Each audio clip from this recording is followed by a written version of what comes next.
Cyril Ramaphosa outside the family home of the Moseneke family after Tiego Moseneke passed away this week. Let's listen in live. You must asking to be next to the president. All right, colleagues. Will you be hurt if I say no? Yes. No, I'd be happy. I'm going to ask you to stand just right next to you ran away with and President Hage King. Wow. Did I really? Yes, 2 days in a row. So we missed you very much. No matter who asks a question, can you look at this not so handsome gentleman, Mr. President? Just I'm here to mourn. We're live. Just remember that. Okay, colleagues. So I'm here to mourn. Let me introduce the president. Not that he needs an introduction. As you know that we're here at the family of the Mosenekes. We're also joined by retired Deputy Chief Justice Moseneke, which is a very rare occasion. He doesn't speak to the media often. But we're here with the president. Mr. President, can you give us your remarks, please? Well, I've come here to pay my condolences following the passing of our brother, Tiego Moseneke. Yesterday I had the occasion to phone Judge Moseneke to pass on my condolences. It was a very sad conversation over the telephone because he was sad, so was I, because the loss of a brother to him is something that is quite devastating.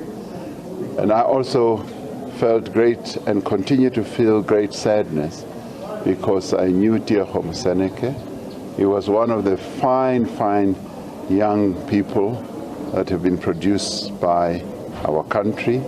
He was in business, but our association with him is that he was a very loyal member of the African National Congress. And I've just come out of the National Executive Committee. They allowed me to come and pay my condolences, as did the Deputy President yesterday. The passing of Tiego Moseneke is a great loss for us as the ANC, but also will be for us as a people, as a nation, because he was an outstanding person who loved this country dearly, and who, even though he was in business, was doing really good business, growing the family business, and being a role model to many people that he rubbed shoulders with. I have great respect for him as a human being, and will be among those who will miss him dearly for the attributes that he had as a human being: great compassion, very bright and a hard worker. And so his passing was a bit too early, I wrote in the condolences book, and we will miss him dearly. So that is why I'm here, and been pleased also to meet his widow and his children. Lovely family. And this is where the sadness really sinks in, that a lovely family like this has been deprived of a father, a husband, and an uncle, and to the judge here of a younger brother. So this is a moment of sadness. But I guess on Wednesday, people will have the opportunity to celebrate his life, because that is what we should do as human beings.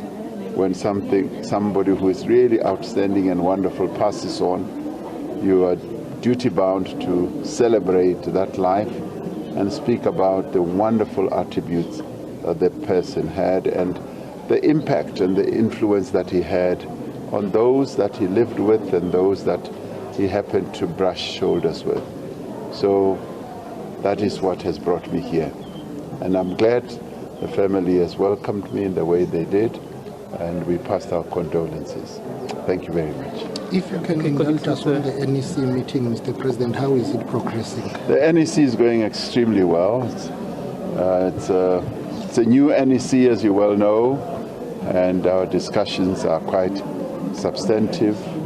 As it is now, they're discussing a number of issues, and we will be able to issue a statement on Monday. So wait for that, and the discussions will have ensued on all manner of things. And it's a really wonderful meeting, good spirit, and people are contributing a great deal.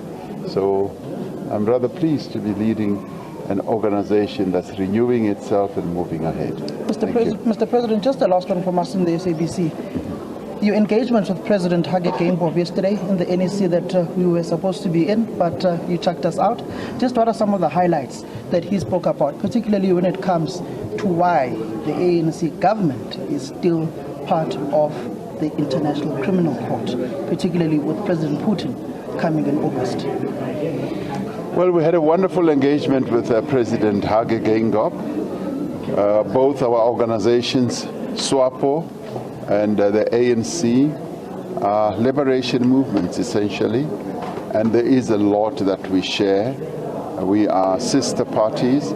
They will soon be celebrating the 63rd celebrations of anniversary rather, and we are their elder sister as the ANC, but a lot binds us together. We were together in the trenches fighting against the evil system of apartheid, both here and in Namibia, and so we found a great deal of commonality in the objectives that we set out as liberation movements to free the people of our two countries, but also to foster development in our two respective countries. And we are linked at the hip in the most meaningful way, both economically and both being peoples of Southern Africa. So we exchanged views on the journey that SWAPO has been traversing since their own independence, and the journey that the ANC is also traversing, the challenges that they face, and the achievements that they are making on a number of fronts. And there is a lot that is common between our two parties. So it was really a wonderful moment of exchange. By the way, he was a very ever first head of state and head of a party to come and address the National Executive Committee. So yesterday we made history because this has never happened with the ANC.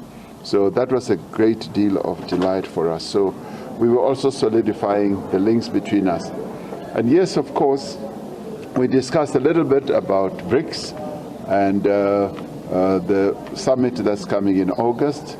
And of course, we didn't go into the details that you would like me to talk about the impending coming of President Putin or not. So we are still discussing that matter. So let's leave it there.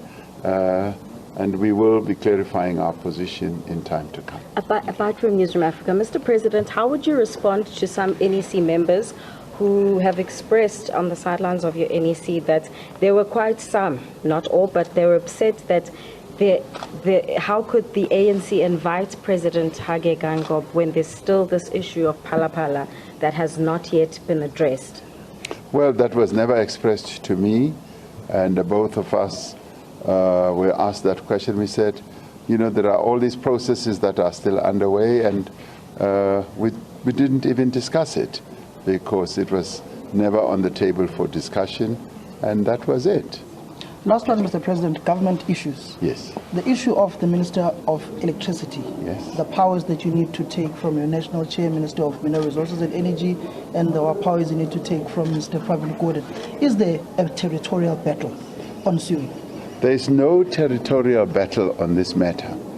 When I appointed the Minister of Electricity, I made it absolutely clear what the roles of the three ministers would be. I made it clear that the Minister of Electricity is going to focus his attention on ridding our country of load shedding. And therefore, he's going to focus on the generation of the energy that we need so that we reduce and eliminate load shedding. That is his task. That is his mandate. Minister of Mineral and DMRE, Minerals and Resources and Energy, his task is on the energy side to be the repository of the regulations, the laws that we have on regulating energy reside with the minister. Minister of Public Enterprises will be dealing, as I said when I made the announcement, with the issues of ESCOM in relation to governance, in relation to restructuring of ESCOM so that we deliver precisely what we said we would deliver, a restructured ESCOM which will hopefully become, not hopefully even, but effectively become a well-governed organization that is able to execute its mandate for our country. So there is no conflict. And of course, in the media, there's talk of this conflict and that conflict. There is no conflict as far as I'm concerned. I know exactly the delineation of the tasks of these three ministers. And truth be told, the ministers themselves are surprised that there is this talk of conflict.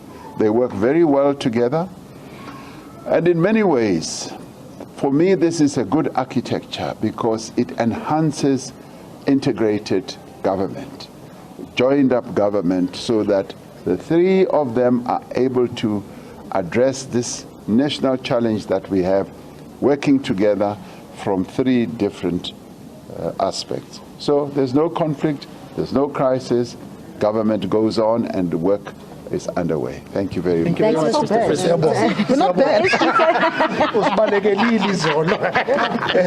Well, that's President Cyril Ramaphosa there. That is President Cyril Ramaphosa there saying that there are no territorial battles within cabinet when it comes to Minister Gwede Mantashe and Minister Dr. Hosianso Ramahupa and Minister Pravin Gordhan, as he was paying homage to the family of Mr.